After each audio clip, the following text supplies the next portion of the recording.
Dios les bendiga, amados hermanos, amadas hermanas en Jesucristo, amigos y amigas.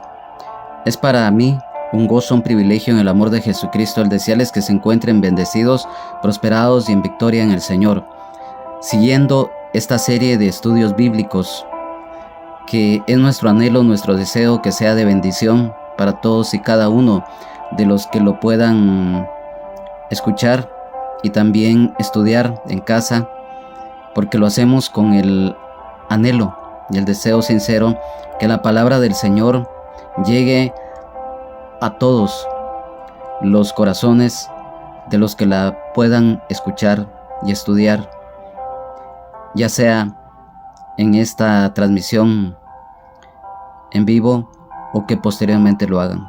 Antes vamos a orar para que este momento sea de gran bendición para todos y cada uno de los que estamos en sintonía. Allí donde quiera que estén, acompáñame a orar.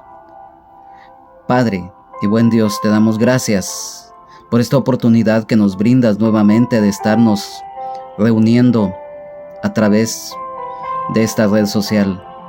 Te alabamos, te adoramos, te bendecimos, te glorificamos, mi Dios amado, porque eres bueno, porque tu gracia, tu misericordia es y permanece para siempre.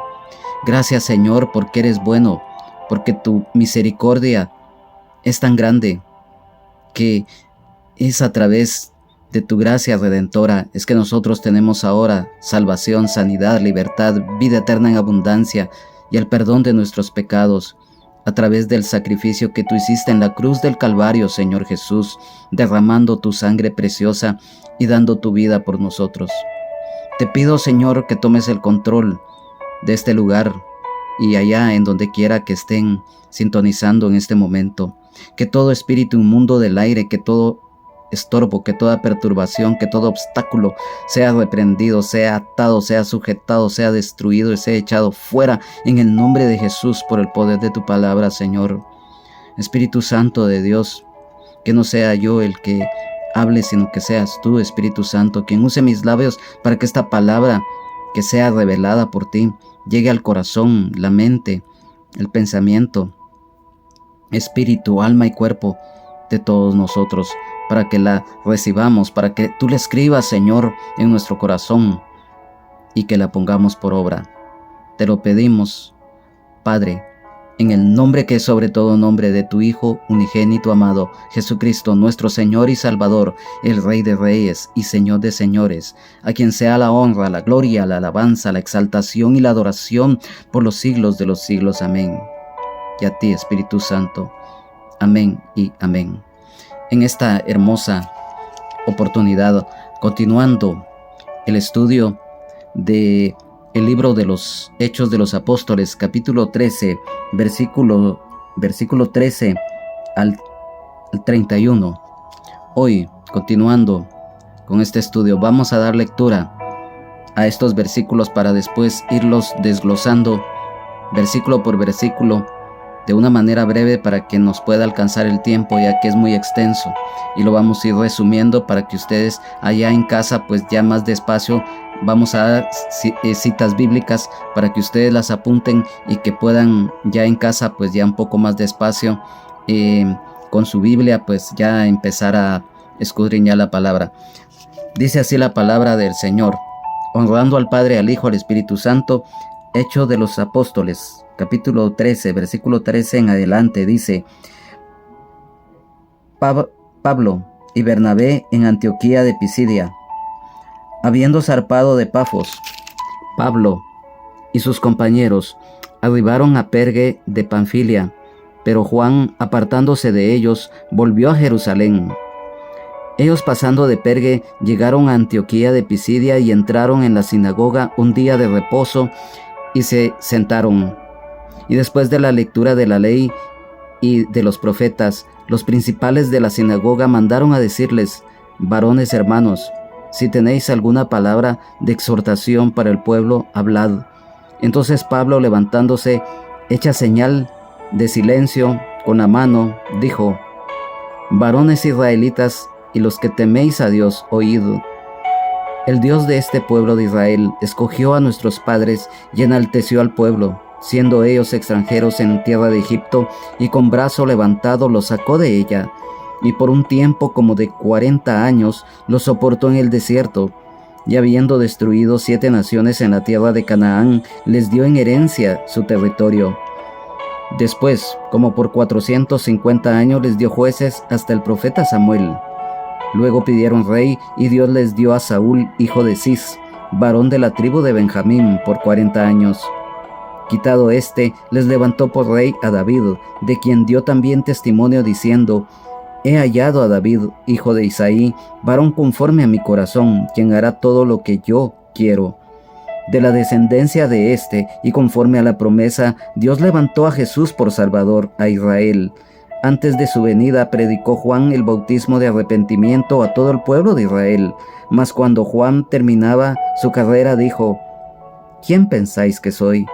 No soy yo él, mas he aquí viene tras de mí uno de quien no soy digno de desatar el calzado de los pies. Varones hermanos, hijos del linaje de Abraham, y los que entre vosotros teméis a Dios, a vosotros es enviada la palabra de esta salvación. Porque los habitantes de Jerusalén y sus gobernantes, no conociendo a Jesús, ni las palabras de los profetas, que se leen todos los días de reposo, las cumplieron al condenarle, y sin hallar en él causa digna de muerte, pidieron a Pilato que se le matase. Y habiendo cumplido todas las cosas que de él estaban escritas, quitándolo del madero, lo pusieron en el sepulcro.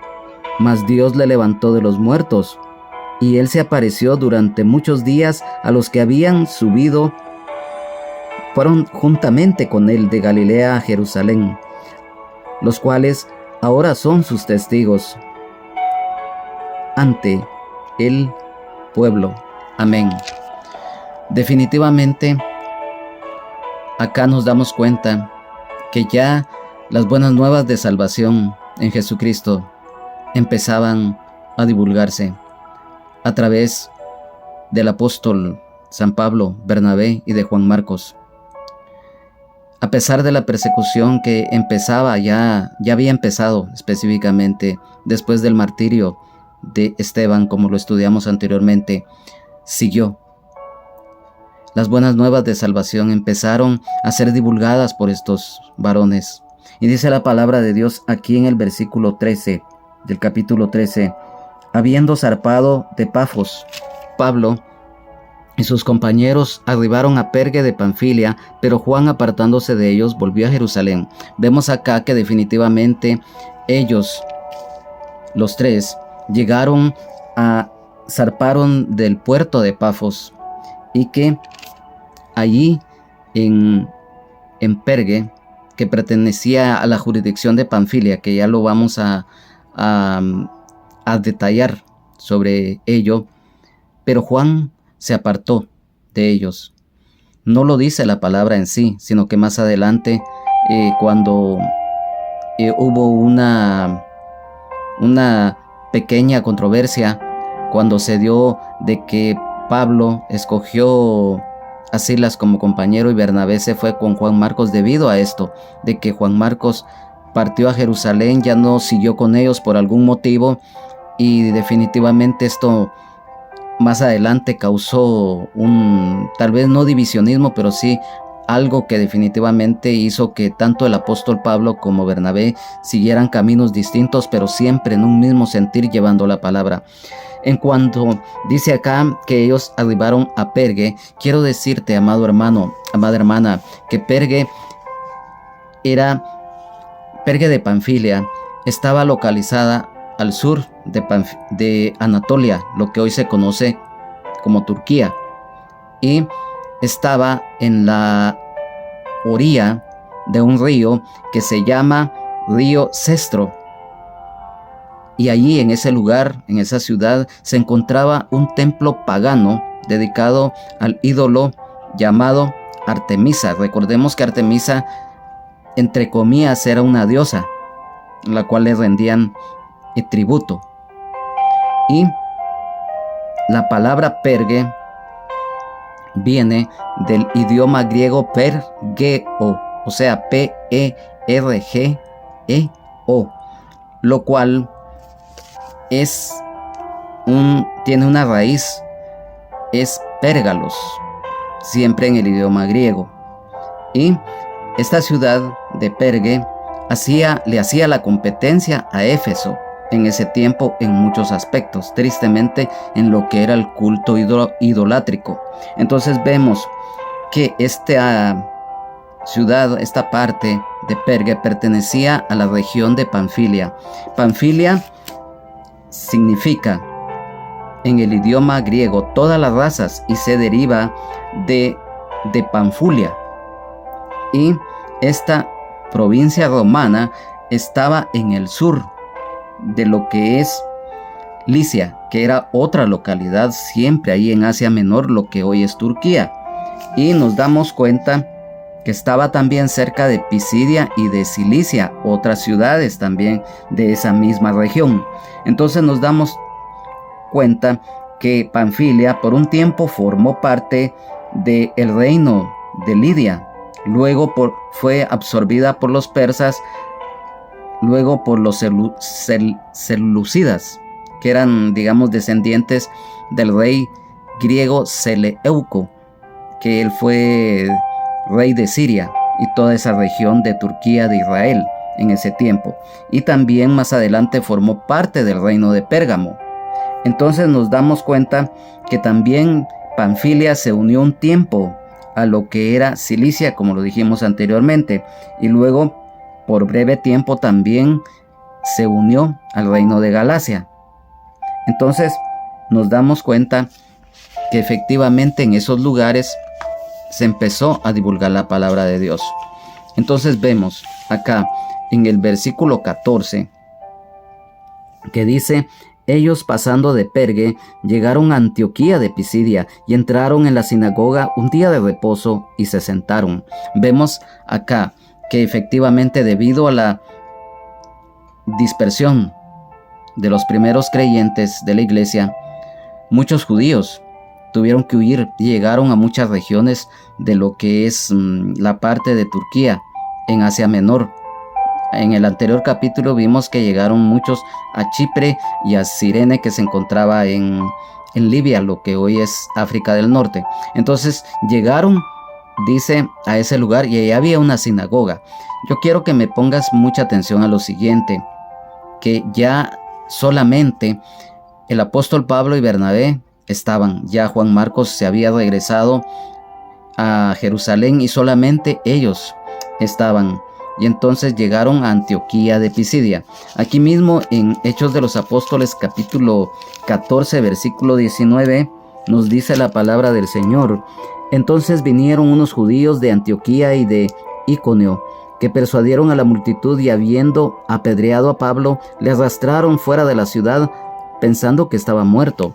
Luego en 2 de Timoteo capítulo 3 versículo 11 la palabra del Señor dice, cuando dice: persecuciones, padecimientos como los que me sobrevinieron en Antioquía, en Iconio, en Listra, persecuciones que he sufrido y de todas me ha librado el Señor.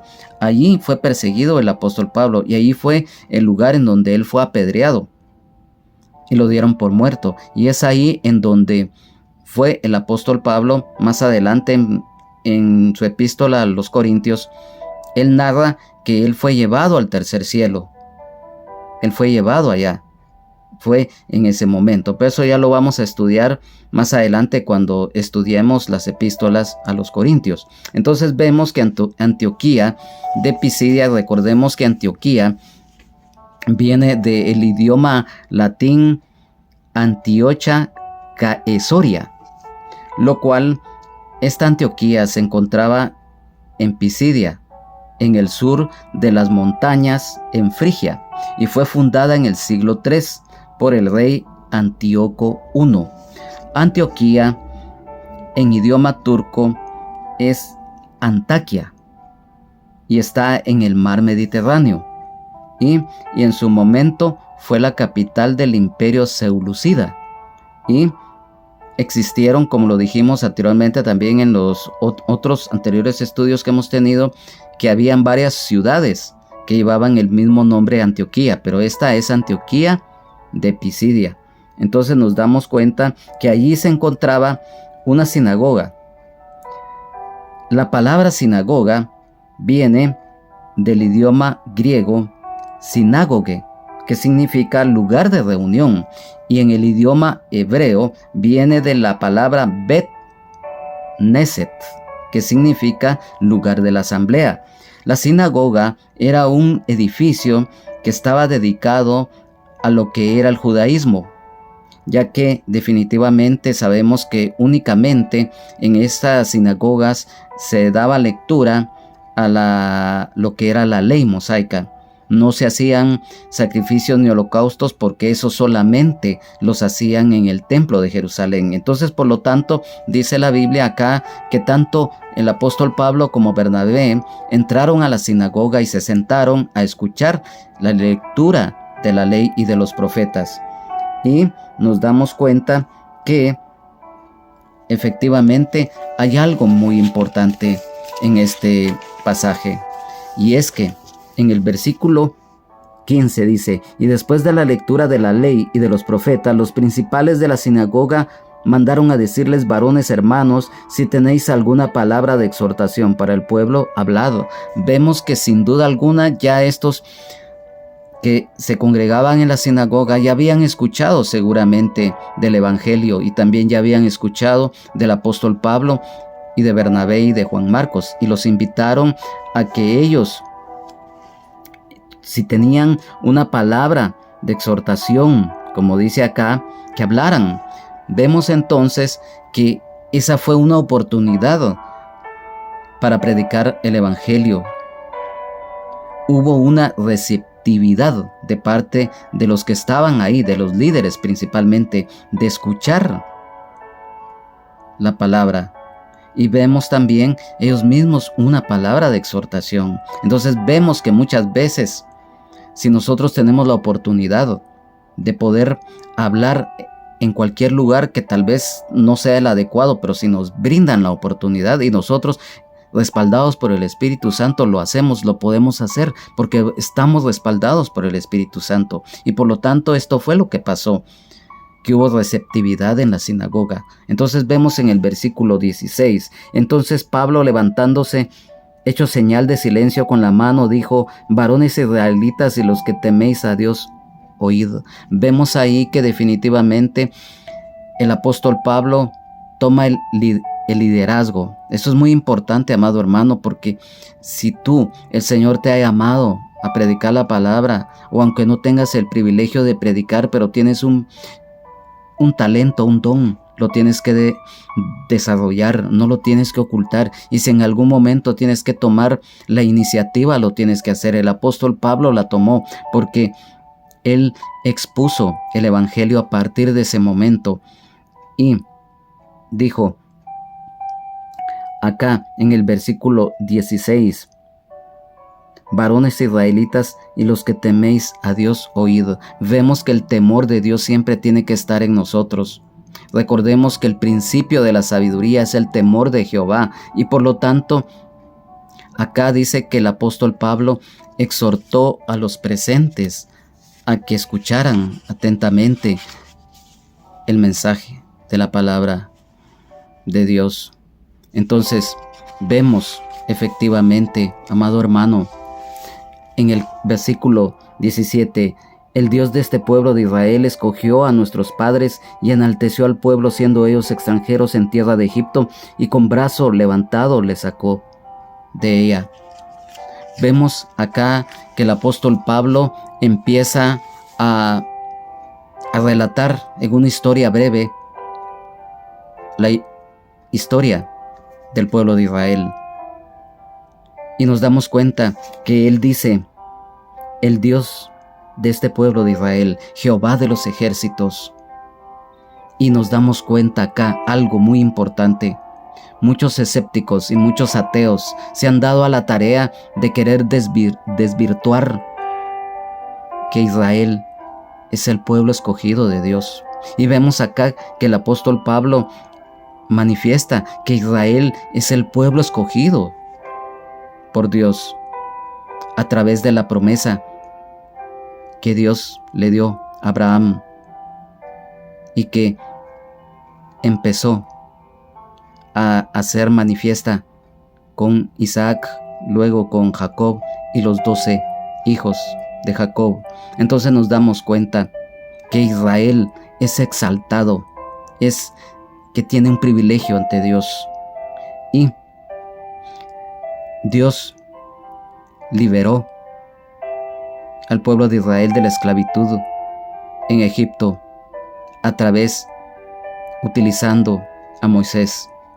Y nos damos cuenta que la historia bíblica nos cuenta el sufrimiento que tuvo el pueblo de Israel debido a la esclavitud de los egipcios hacia ellos.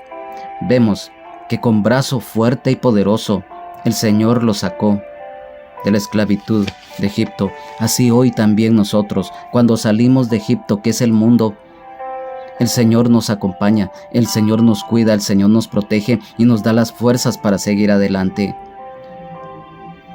El versículo 18 nos dice: y por un tiempo como de 40 años lo soportó en el desierto. Sabemos nosotros que Israel estuvo vagando por el desierto 40 años. Vemos que tristemente el pueblo de Israel, estando en el desierto, murmuró en contra de Dios, murmuró en contra de Moisés. Quisieron y vieron hacia atrás, recordando el pasado nefasto que ellos habían vivido, porque dijeron que querían regresar, que era preferible mejor haber estado y morir en Egipto porque tenían comida, tenían los puerros y los ajos. El recordar el pasado nefasto y querer regresar a ello es muy lamentable. Entonces vemos que el Señor tuvo amor y paciencia con el pueblo de Israel. Y vemos que definitivamente el desierto, hoy en día, a través del tiempo, todos tenemos que pasar por el desierto. Antes de entrar a la tierra de Canaán, el pueblo de Israel pasó por el desierto. Y vivir un desierto no es nada fácil, pero tampoco es imposible. Si tú quieres, amado hermano, amada hermana, entrar a la tierra de Canaán, todos tenemos que pasar por un desierto, tenemos que pasar por un proceso. Muchas veces son muy dolorosos, son de corto, mediano y largo plazo, pero eso nos ayuda a bien, porque si no pasáramos por el desierto, ¿cómo nosotros vamos a estar preparados? Porque Dios no te va a enviar a la batalla sin armas. Dios no envía a ningún siervo ni a ninguna sierva a pelear una batalla sin armas. Va preparado, así como los soldados en los ejércitos terrenales se preparan, llevan una preparación muy rígida, muy disciplinada, muy dura en el aspecto físico, en el aspecto mental y todo, cuanto más en lo espiritual. El pueblo de Israel tuvo que pasar por el desierto antes de entrar a la tierra prometida, antes de destruir a las 7 naciones que conformaban toda esa parte de Canaán. Entonces vemos que el amor y la paciencia de Dios por 40 años en el desierto se manifestó. Vemos que es en el desierto en donde nosotros tenemos que demostrar definitivamente de qué estamos hechos. Y aquí hay algo muy importante, lo que se conoce como la longanimidad de Dios. ¿Qué es longanimidad de Dios? Esta palabra viene del idioma latín longus, que significa largo, y también esto viene de la raíz animus, que significa alma. Y la longanimidad es la estrecha relación entre la perseverancia y la constancia de ánimo que debemos de tener ante o frente a los obstáculos y las adversidades. Y esto mismo nos trae la benignidad, la clemencia y generosidad O sea, el desierto nos fortalece, nos forma. Yo ponía el ejemplo del soldado. Por ejemplo, acá en Guatemala, los caiviles es lo máximo que un soldado, que un combatiente de élite llega, porque están preparados para todo. Así como, pongámosle un ejemplo vago, terrenal, como la película de este personaje Rambo, un boina negra, un combatiente excelente, por decirlo así, espiritualmente. También nosotros lo somos, pero no somos soldados terrenales, somos soldados de Jesucristo. Somos combatientes de élite, porque a través del desierto, de las pruebas, de las tribulaciones, el Señor nos va formando. Eso fue lo que pasó con Israel. Mas sin embargo, vemos la historia, que solamente de esa generación que salió de Egipto, solamente 2 pudieron entrar a la tierra de Canaán y tomar posesión de ella, como lo fue Josué y Caleb. De allí toda esa generación no entró, incluyendo Moisés. Solamente la generación de 20 años entró a la tierra prometida. Entonces nos damos cuenta algo muy importante. A continuación quiero que me pongas mucha atención porque esto es importante. Tal vez nos absorba un poquito más de tiempo, pero es muy importante que lo sepamos. Dice así, en el versículo 19, y habiendo destruido 7 naciones en la tierra de Canaán, les dio en herencia su territorio. Acá quiero que por favor pongamos mucha atención porque es muy necesario, porque esto es un estudio bíblico.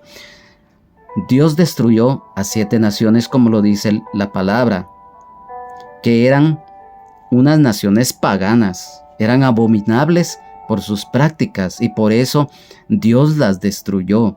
Y Dios permitió que el pueblo de Israel las destruyera desde el punto de vista militar terrenal.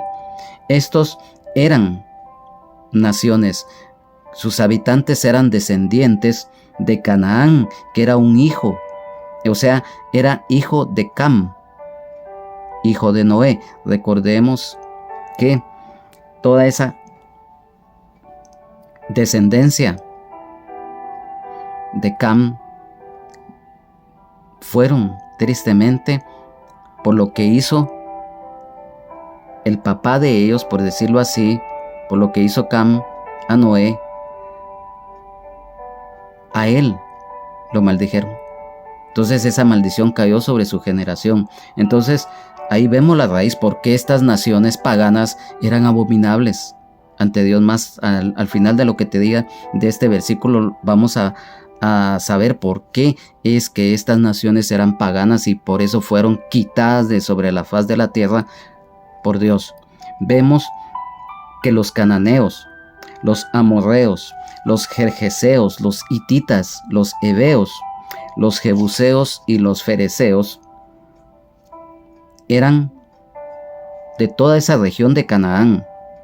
Entonces vemos que ellos ocupaban todo ese territorio que Dios le dijo a Abraham que le iba a dar a su descendencia como la tierra prometida, lo que está en Génesis capítulo 15 versículos 18 al 21. Ahí vemos por qué es que Dios efectivamente le dio ese territorio. ¿Quiénes eran los amorreos? A continuación, rápidamente vamos a ir por el tiempo. Vamos a detallarles todas estas 7 naciones que eran paganas y por qué Dios las destruyó. Los amorreos. Los amorreos o amorritas o amoritas, de el idioma sumerio, Martu, y Amarurú en idioma acadio. Este fue un pueblo de origen semita y fueron nómadas. Y era una tribu muy belicosa, o sea, muy violenta. Y ellos ocuparon parte de Siria, toda esa tierra de Canaán y al oeste del río Éufrates, desde el año 2000 a.C. Entonces, los amorreos simbolizan suciedad o inmundicias, derivado a que ellos le rendían culto a los ídolos paganos. Y se sabe que en 2 oportunidades estos amorreos llegaron a conquistar Babilonia. Y se cree que uno de los reyes babilónicos, con el nombre Hammurabi, que aparece en la historia secular, él era del linaje amorreo. Luego, los jerjeseos. Los jerjeseos eran descendientes de Het, y este tuvo un hijo que se llamaba Sidón, lo cual estos se encuentran específicamente, de ellos se habla en Génesis capítulo 10, versículo 16, en el primer libro de las Crónicas de los Reyes de Israel, capítulo 1, versículo 14. Y estos eran malvados en un extremo. Y un dato, se cree que los jerjeseos, su linaje lo heredaron los gadarenos de toda esa región de Gad. Recordemos el pasaje de San Mateo 8:28 acerca del endemoniado de Gad o gadareno, lo que habla el Evangelio de San Mateo capítulo 8 versículo 28.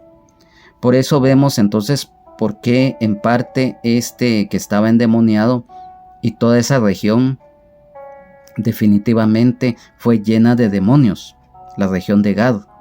¿Por qué? Porque esto está en el libro de las Crónicas de Israel. Ellos se desviaron, ellos cayeron en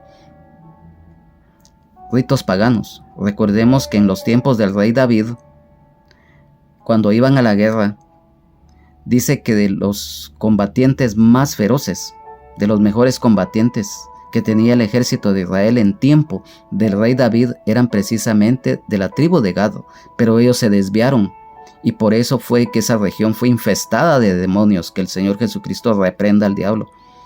Y el pasaje del endemoniado gadareno es una muestra. Entonces estos gadarenos eran descendientes, después se mezclaron con los jerjeseos, y la palabra jerjeseo significa suelo arcilloso, y se cree que ellos habitaron también al oeste del mar de Galilea. Entonces vemos acá importantes datos. ¿Quiénes eran los hititas? Los hititas eran un pueblo de los siglos 15 y 16 antes de Cristo. Estos descendían de Het, hijo de Canaán, Génesis 10:15. Y estos gobernaron el área de Siria y oeste de Turquía, y lucharon contra Egipto y Babilonia por supremacía. O sea que era una tribu guerrera. Y los registros babilónicos y asirios los mencionan también junto con Siria y Palestina, y los mencionas como la tierra de Hatti, H-A-T-T, lo cual está en Josué 1:4. Y vemos que Abraham compró de ellos la cueva en donde él enterró a Sara. Esto está en Génesis 23. Además, Esaú tomó mujer de entre los hititas, Génesis 26:34. Vemos ahí que ya hubo una mezcla que no debía de haber sido de parte de Esaú. Entonces, vemos que Urías era hitita. ¿Y quién era Urías? Él era uno de los valientes del rey David, lo cual nos habla en el segundo libro de Samuel, capítulo 11, versículo 3. Y también se menciona en Esdras, capítulo 9 y versículo 1. Vemos algo muy interesante, que uno de los reyes hititas, llamado Telepinus, este fue un legislador que hizo un código similar a lo que era la ley mosaica, pero hubo una gran diferencia, porque lógicamente el hombre nunca va a poder igualar, por mucho que quiera, lo que es la Biblia, lo que en su momento también era la ley mosaica. Entonces este rey es considerado alguien grandioso para la historia en ese momento. Estos hititas eran también idólatras en exceso, y ellos tenían costumbres paganas y eran como ya lo dijimos, descendientes directos de Canaán, que era hijo de Cam. Y recordemos que Itim en idioma hebreo significa perteneciente a Het. Entonces, vemos acá que también los heveos, esta raza, eran descendientes de Canaán y habitaron en la ciudad de Siquem, y además residían al pie del monte Hermón, en la tierra de Mizpa. Se unieron en contra de Josué, y aunque se perdonó a un grupo de esta nación, lo cual está en Josué capítulo 9, versículos 3 y 7, es cuando los Gabaonitas, o sea de Gabaón y otras 3 ciudades heveas en idioma hebreo es Ibín. Estos también eran paganos. Sabemos del engaño que Josué y el pueblo de Israel fueron a través de estos que fingieron ser nobles, pero como el pueblo de Israel no sabía que eran habitantes y que eran descendientes de esa nación, pues no se dieron cuenta. Entonces vemos también los jebuseos. Los jebuseos viene de la raíz jebús, lo cual significa lugar trillado, o sea, un lugar para pisotear. Estos simbolizan lo que son las fuerzas de las tinieblas, que para pisotear emplean la acusación, la condenación y la culpabilidad. Entonces, llevando a la familia, a la iglesia, a separarse de Dios. Y nos damos cuenta que estos eran descendientes también de Cam, hijo de Noé. Génesis 10, versículos 15 y 16. Y Jebús es lo que hoy es Jerusalén. Los fereceos. Los fereceos eran un pueblo que vivían sin muralla ni protección, por lo que los hacía vulnerables. El espíritu de los fereceos lleva a las personas a rechazar los límites y la protección, así como a tener una mentalidad abierta a todo sin discernimiento y a formar alianzas impías. Además, son sin disciplina ni restricciones. Fereceo en idioma hebreo significa persona rural. En idioma romano es parisisi, o sea, con 2 zetas. Fereceo también significa aldeanos o habitantes del campo. Estos habitaron alrededor del año 2300 a.C. en la parte sur de Canaán, en la región montañosa de Judá y Efraín. Y era una ciudad abierta, como ya lo dijimos, sin murallas y sin protección, acomodados, abandonados a su suerte, y cerca de Betel y de Jai, y en medio de la ciudad de Or y del desierto del Negev. Finalmente, los cananeos. Estos eran antiguos pueblos que habitaron en Canaán, en la orilla oriental del mar Mediterráneo, y en la Biblia se relata que desde el Líbano hasta el arroyo de Egipto, en el sur, y el valle del río Jordán en el oriente, lo cual está en Génesis capítulo 10 y en Números 34. Se le llama Canaán, ocupando la misma área que es de Israel y el Líbano, más porciones pequeñas de Jordania y de Siria. Eran sus habitantes impíos, idólatras, descendientes de Canaán, nieto de Noé, y era hijo de Cam. Jueces 1, 9 y 10. Aquí hay un dato muy importante, que Canaán también se refiere en conjunto a las 7 naciones paganas en conjunto. Y Canaán viene del idioma hebreo Kenaán, cuya raíz es Kena, y significa ser derribado por una carga pesada, y por extensión es humilde, sometido, merodeador, y el pecado de los cananeos a eso como dije al principio, ¿qué fue lo más abominable que los cananeos en sí hicieron? Ellos practicaban la idolatría, el incesto, la homosexualidad. Practicaban el sacrificio de niños a los ídolos. Practicaban también lo que era el bestialismo, o sea, el tener relaciones sexuales con animales. Eso es una abominación tremenda a Dios. Y eso lo practicaban estos cananeos. Y por eso el Señor los quitó de sobre la faz de la tierra y le entregó ese territorio a Israel. Entonces vemos en el versículo 20 dice: después, como por 450 años les dio jueces hasta el profeta Samuel. Nos damos cuenta que después de ello, por 450 años alrededor, Dios levantó jueces. Sabemos todo lo que sucedió en ese tiempo, la historia de los jueces de Israel, hasta el tiempo del profeta Samuel, que fue el último juez de Israel.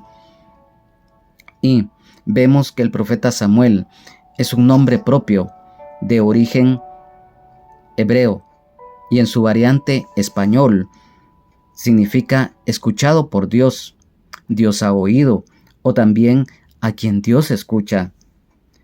El profeta Samuel nació en Ramá en el año 1104 y él falleció en el año 1012 a.C. Vemos que después del tiempo de los jueces, tristemente el pueblo de Israel se fue contaminando. Empezó a contaminarse con las costumbres paganas de las naciones de alrededor, que Dios les había dicho que no practicaran, que no se mezclaran, pero tristemente lo hicieron. Y ellos, llegó un momento en que rechazaron a Dios porque pidieron un rey. Ellos mismos dijeron que querían tener un rey como los reyes que tenían las naciones de alrededor, que cuando iban a la guerra el rey iba adelante. El profeta Samuel les hizo ver que al final no estaban desechando al hombre, o sea, no estaban desechando en sí la autoridad de Samuel, sino que estaban desechando a Dios. Fue tanta esa su anhelo, ese su deseo de querer ser gobernados por el hombre, que pidieron un rey a un hombre, y Dios les levantó a Saúl. Y Saúl, sabemos su historia, que era hijo de Cis, de la tribu de Benjamín, y que fue el primer rey de Israel. Saúl es un derivado del nombre arameo Shaul, o sea, S-H-A-U-L, y en idioma griego Saúl, S-A-O-U-L, significa aquel que ha sido pedido al Señor. Y Saúl gobernó Israel 42 años y empezó a reinar a la edad de 30 años y murió trágicamente en el monte Gilboa, en Galilea. Sabemos la historia, lo narra la Biblia, cómo fue que el rey Saúl, en primer lugar, tristemente, él gobernó con mano de hierro al pueblo de Israel. El pueblo de Israel quería un rey y Dios les permitió tener a Saúl. Saúl gobernó. Él le agravó los impuestos al pueblo. También dice la Biblia que los más jóvenes, de unos 14 años en adelante, eran alistados rápidamente al ejército para servir en el ejército, y las mujeres desde muy jovencitas eran llevadas al palacio real para que allí fueran ellas útiles. Entonces nos damos cuenta que el rey Saúl también oprimió al pueblo de Israel, pero como tristemente el pueblo de Israel quería un rey humano, pues lo tuvieron. Y muchas veces la necedad, la desobediencia, la terquedad del ser humano nos hace cometer esa clase de errores. Muchas veces no queremos que el Señor reine en nuestras vidas. Queremos hacer lo que se nos da la gana. Queremos hacer lo que nosotros pensamos que es, pero no es así. El Señor tiene pensamientos y planes de bien para nosotros, pero somos nosotros los que muchas veces detenemos esas bendiciones por desobediencia, por rebeldía, por pretender muchas veces querer hacer lo que queremos hacer y no es así. El versículo 22 nos dice: quitado les levantó por rey a David, de quien dio también testimonio diciendo: he hallado a David, hijo de Isaí, varón conforme a mi corazón, quien hará todo lo que yo quiero. Vemos que a la muerte del rey Saúl asciende al trono el mejor rey que tuvo el pueblo de Israel, como fue David, hijo de Isaí. Dios escogió a David para rey de Israel a través de la Biblia. Lo leemos y lo sabemos y lo creemos de corazón. Vemos que hay una aprobación divina para que esto fuera una realidad. Dios se exalta y vemos que David, rey de Israel, es un nombre bíblico de origen hebreo, de connotaciones positivas. ¿Y por qué decimos esto? Porque es su significado: amado de Dios o querido, favorito de Dios. Comenzó a reinar a los 30 años. Sabemos la historia del rey David. Y algo muy importante quiero que nos pongamos con mucha atención a esto: de la descendencia de o sea, del rey David, y conforme a la promesa, Dios levantó a Jesús por Salvador de Israel. Sabemos que cuando el Señor Jesucristo en su ministerio, los enfermos se acercaban para ser sanados, principalmente aquellos 2 ciegos que dice la palabra que cuando lo vieron empezaron a gritar: Señor, hijo de David, ten misericordia de nosotros. Señor, hijo de David, decían. ¿Por qué? Porque al Señor Jesucristo uno de los títulos divinos es precisamente el Hijo de David. El pueblo de Israel lamentablemente no entendió esto, porque ellos esperaban un Salvador, un caudillo militar que los viniera a liberar desde el punto de vista terrenal del oprobio, de la esclavitud y de la bota del Imperio Romano. Pero no era eso.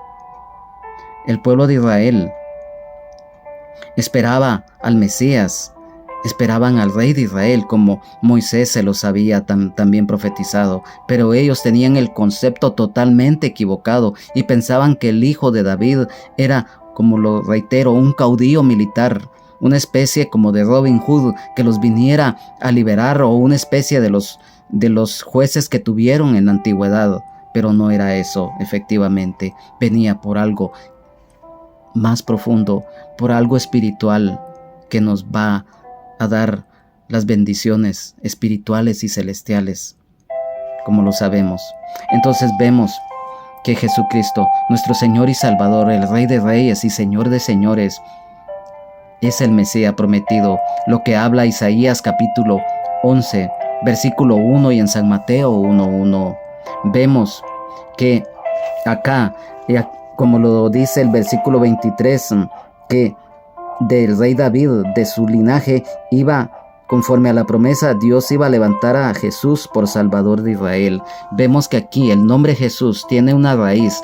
¿Por qué? Porque Jesús es un nombre original. En el idioma hebreo es Yeshua. En el idioma griego es Esous, y se le agrega Cristos, que significa ya al español Jesucristo, Jesús el ungido, o sea, ungido, Mesías, que significa consagrado con unción. Y en el idioma hebreo, la palabra Mesías es Masiaj, que significa ungido, como lo dijimos anteriormente. O sea que esto nos hace dar con que Cristo es el Mesías ungido. Esa promesa que Dios les había dado al pueblo de Israel se estaba cumpliendo en ese momento, pero que ellos desecharon, porque el pueblo de Israel, empezando por sus líderes religiosos, por los ancianos y todos los que tenían que enseñar la ley, estaban muertos espiritualmente, estaban cegados, estaban sordos, estaban endurecidos y estaban muertos en la ley, en la letra. Y por eso ellos no vieron que el Mesías prometido, el Rey de Israel, ahí estaba a través de Cristo. Entonces, vemos que el apóstol Pablo aquí les dice que Dios levantó a Jesús por Salvador de Israel. En 1 de Timoteo 1:15, quiero que pongamos atención porque es muy necesario que lo leamos. 1 de Timoteo capítulo 1 versículo 15 nos dice: palabra fiel y digna de ser recibida por todos, que Cristo Jesús vino al mundo para salvar a los pecadores, de los cuales yo soy el primero. Vemos, ahí estaba la palabra del Señor confirmando eso, pero que el pueblo de Israel, lamentablemente en ese momento, los que no creyeron, no lo percibieron y no lo entendieron. Segunda de Timoteo capítulo 1 versículo 10 nos dice: pero que ahora ha sido manifestada por la aparición de nuestro Salvador Jesucristo, el cual quitó la muerte y sacó a luz la vida y la inmortalidad por el Evangelio. Hebreos 7:25. La palabra del Señor acá en Hebreos capítulo 7 versículo 25 nos dice: por lo cual puede también salvar perpetuamente a los que por él se acercan a Dios, viviendo siempre para interceder por ellos. Mira, ahí lo está confirmando el Señor. Mira qué hermosa palabra. Y en 1 de San Juan capítulo 4 versículo 14 nos dice, versículo 4 y versículo 14 nos dice: y nosotros hemos visto y testificado que el Padre ha enviado al Hijo, el Salvador del mundo. Entonces ahí estaba la confirmación de ello. Y en el versículo 24 nos dice: antes de su venida predicó Juan el bautismo de arrepentimiento a todo el pueblo de Israel. Vemos la labor ministerial de Juan el Bautista. Vemos que el bautismo realizado de Juan era para dejar el pecado atrás y vivir siendo fieles a Dios. Los que se quisieron salvar de la ira de Dios debían de arrepentirse. Pero algo muy importante, que la salvación eterna requería que el cambio de corazón estuviera ligada a la fe en Jesucristo. Recordemos lo que dice San Juan 3, 16, 17. Entonces, nos damos cuenta cómo paso a paso el apóstol Pablo, en su discurso en la sinagoga, les fue dando las buenas nuevas de salvación en Cristo Jesús a los que estaban reunidos. Y vemos a través de estos versículos que el Señor a nosotros nos está diciendo lo que realmente debemos de conocer y de saber. Entonces, en el versículo 25 también nos dice: mas cuando Juan terminaba su carrera, dijo: ¿quién pensás que soy? No soy yo él, mas he aquí viene tras de mí uno de quien no soy digno de desatar el calzado de los pies. La humildad es algo muy importante en nosotros.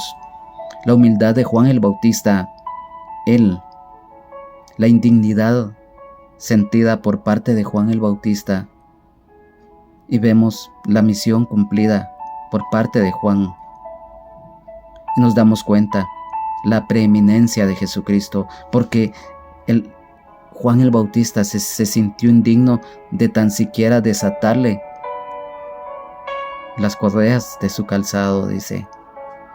Entonces, vemos en el versículo 26, varones hermanos, hijos del linaje de Abraham, y los que entre vosotros teméis a Dios, a vosotros es enviada la palabra de esta salvación al pueblo de Israel. Lamentablemente el pueblo de Israel en su mayoría rechazó el plan de salvación en Cristo Jesús, y por ese rechazo tuvieron consecuencias y las siguen teniendo y las seguirán teniendo hasta que el Señor Jesucristo venga al final de la gran tribulación y empiece el trato ya del Señor con el pueblo de Israel directamente.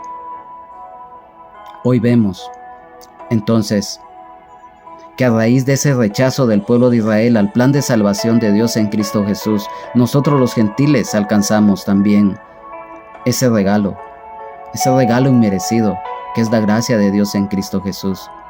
Pero hoy, muchas veces por humildad nos sentimos indignos, pero debemos con humildad postrarnos ante el Señor y sentirnos dignos de ser llamados y ser hechos hijos de Dios. Entonces ya no nos vamos a sentir en sí indignos, sino que nos vamos a sentir privilegiados, nos vamos a sentir gozosos de ser hechos hijos de Dios, nacidos de nuevo, nacidos del agua y del Espíritu. Entonces vemos que en el versículo 26, varones hermanos, hijos del linaje de Abraham, y los que entre vosotros teméis a Dios, a vosotros es enviada la palabra de salvación.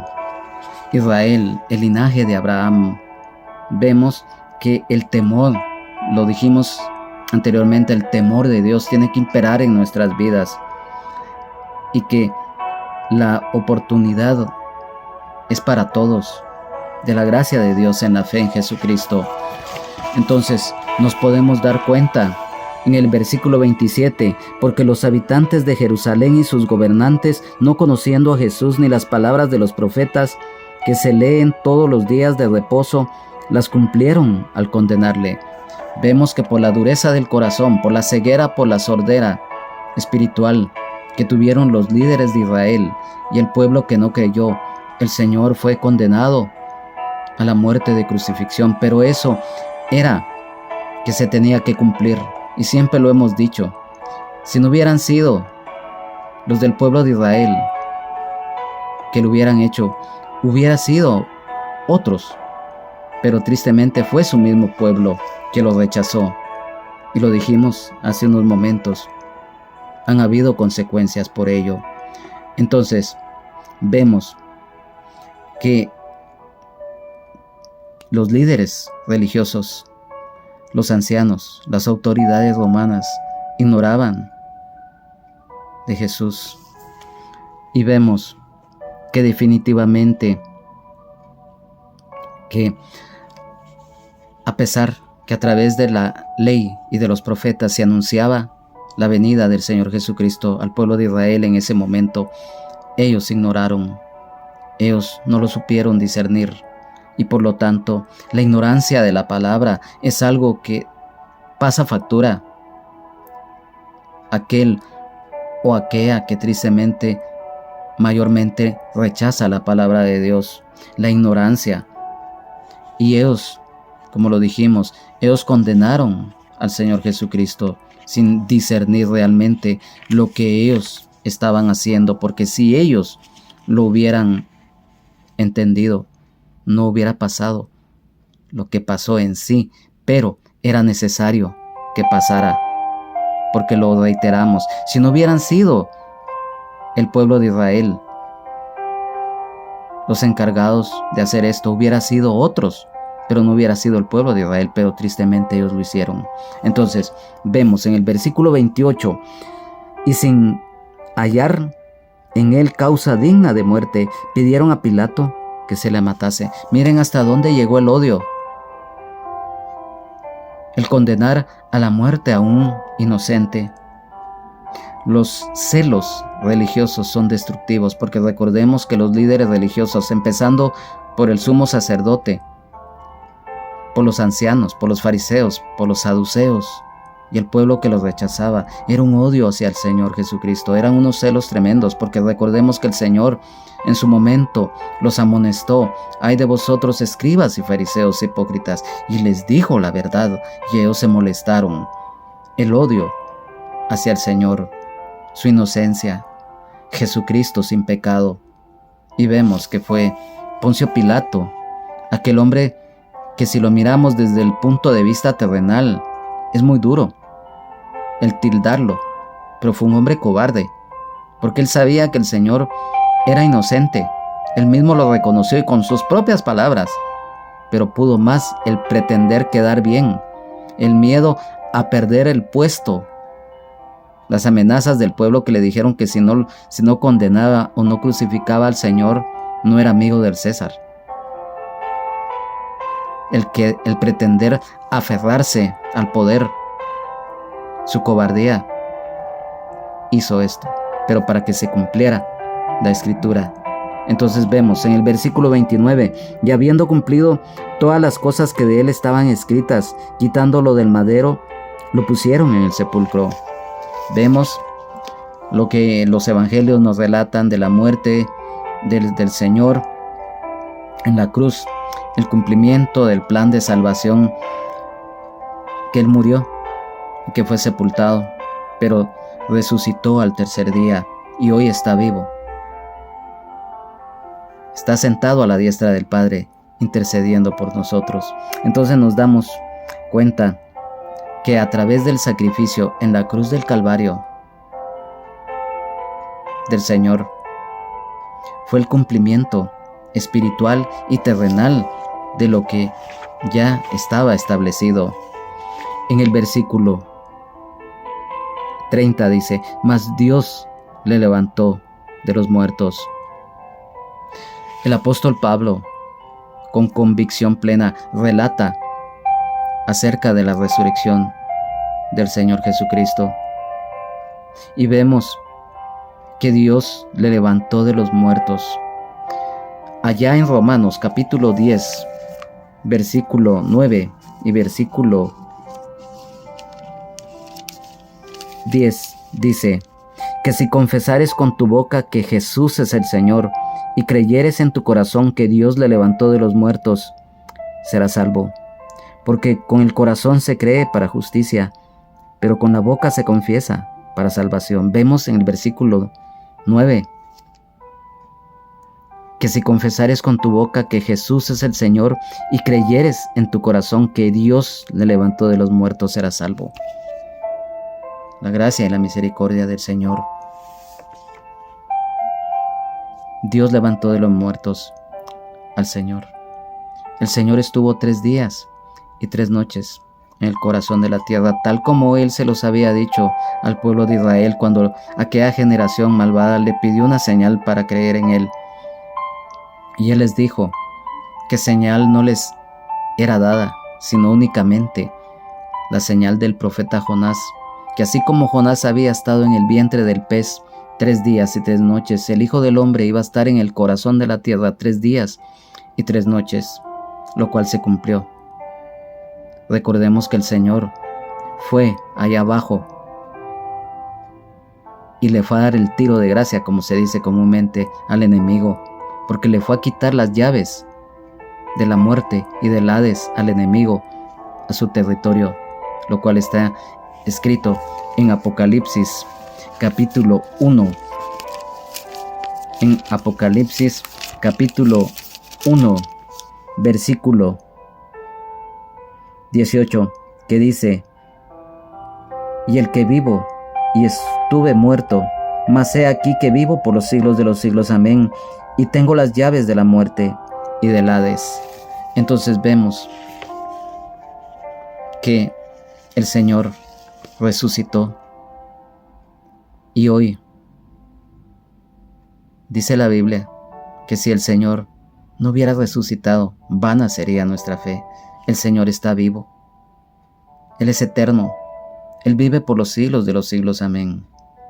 Entonces nos damos cuenta en el versículo 31, y Él se apareció durante muchos días a los que habían subido juntamente con Él de Galilea a Jerusalén, los cuales ahora son sus testigos ante el pueblo. Vemos que el Señor se apareció.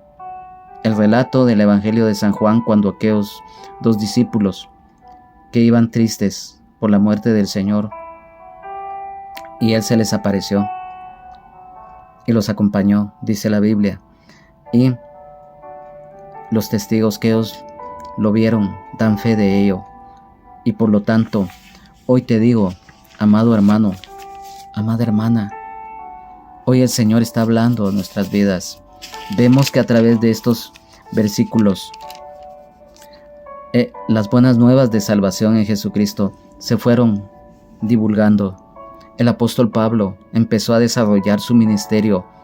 Bernabé lo acompañó y Juan Marcos en su momento. Vemos, como lo leímos al principio, que hubo un anhelo de los que estaban en la sinagoga que les expusiera y les exhortara. Y él les relata todo lo que ellos era necesario que supieran y que hoy en día también nosotros debemos de saber.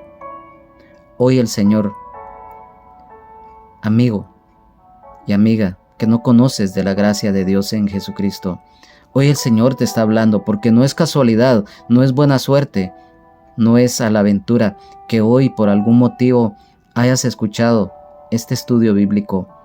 El Señor está llamando a tu corazón para que te apartes de tu vida pecaminosa.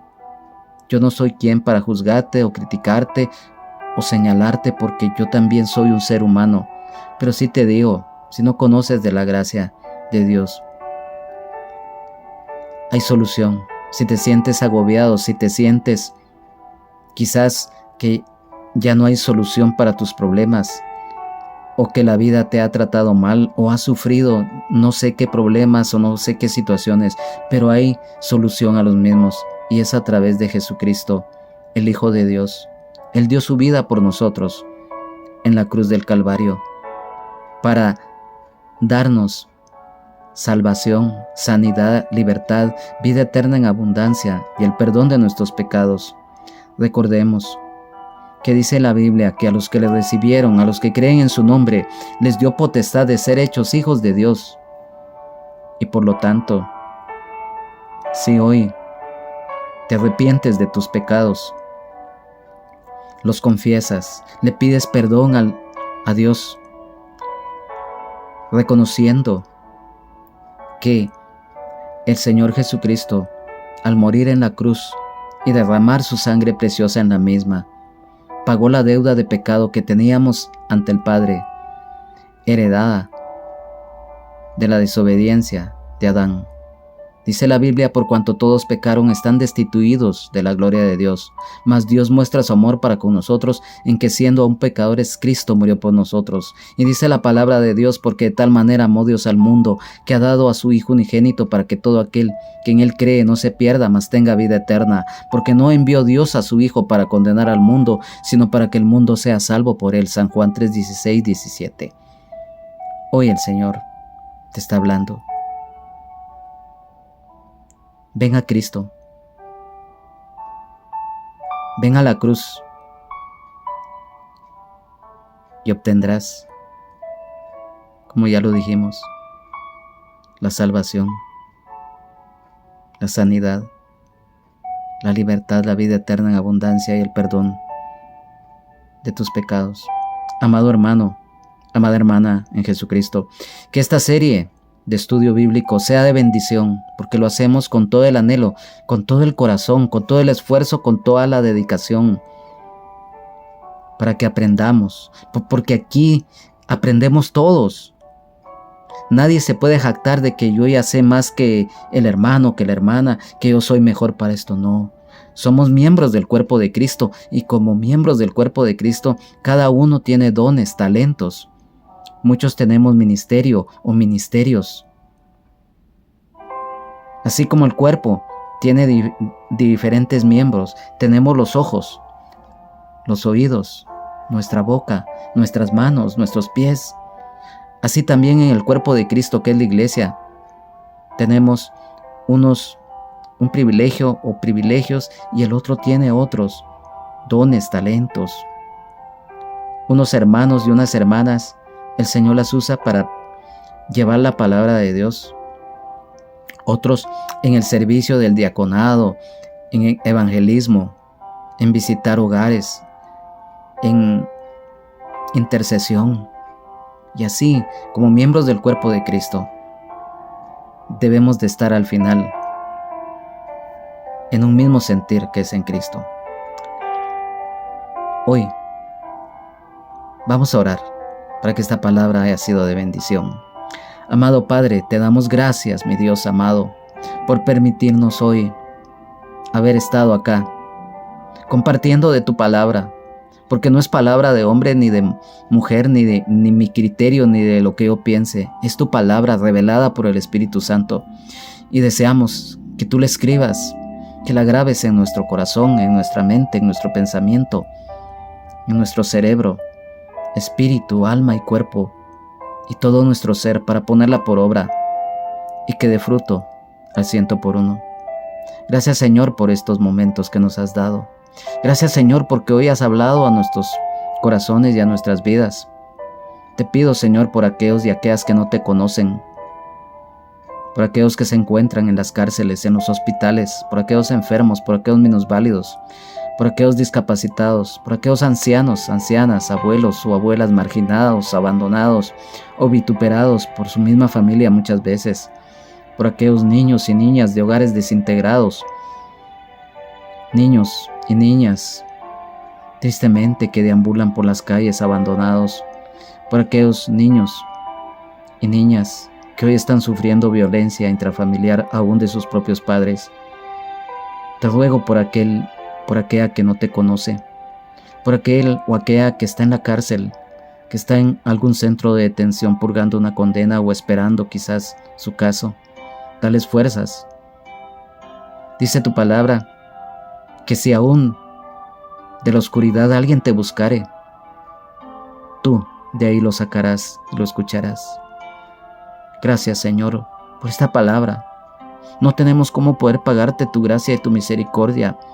Te pido, Señor, derrama tu bendición sobre todos aquellos y aquellas hermanos y hermanas en Cristo que perseveran en tu palabra, por sus familias, por aquellos caídos, por aquellos que se apartaron de tu camino.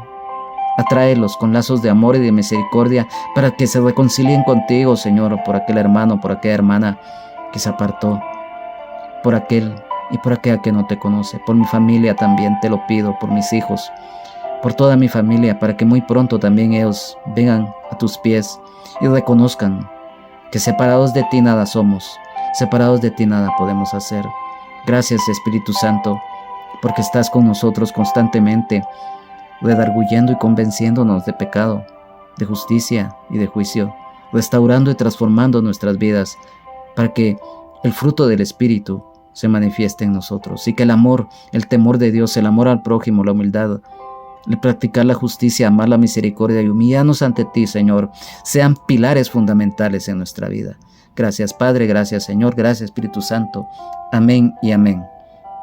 Ha sido para mí un privilegio en el amor de Jesucristo el haber compartido en esta oportunidad el estudio bíblico, reiterando que sea de bendición, y siempre estamos acá y seguiremos en la próxima oportunidad continuando este estudio bíblico versículo por versículo del libro de los Hechos. Vamos en el capítulo número 13 y hoy estudiamos del versículo 13 al 31, y en el próximo será del versículo 32, si así lo decide el Señor y si Él no ha venido. Que Dios les bendiga. Jesucristo les ama. Sean llenos del Espíritu Santo. Amén, amén y amén.